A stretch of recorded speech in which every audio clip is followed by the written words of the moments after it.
Zimbabwean Electoral Commission chairperson Priscilla Chigumba has announced that the voting process that took place on Monday across the country was peaceful. Counting of votes commenced last night after citizens across the country cast their vote in Zimbabwe's first election since Robert Mugabe was ousted after 37 years in power. President Emmerson Mnangagwa, Mugabe's former right-hand man in the ruling ZANU-FP party, faced off against opposition leader Nelson Chamisa of the MDC, Movement for Democratic Change, in the historic vote.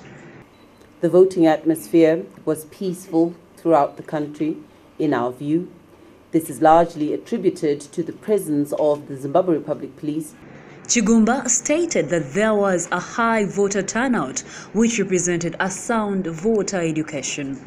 It is our view that the high voter turnout is indicative of a sound voter education and publicity conducted on a receptive electorate.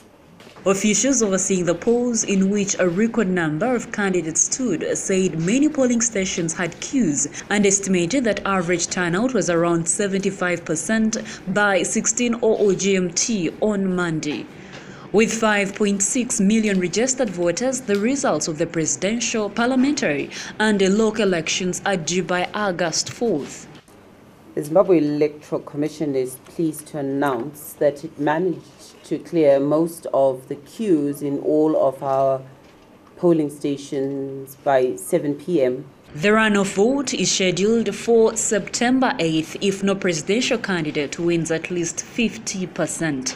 94-year-old former President Robert Mugabe, who was ousted by the military in November, voted at his customary polling station in Harare alongside his wife Grace Mugabe. He had earlier staged a media conference on Sunday when he called for voters to reject ZANU-FP.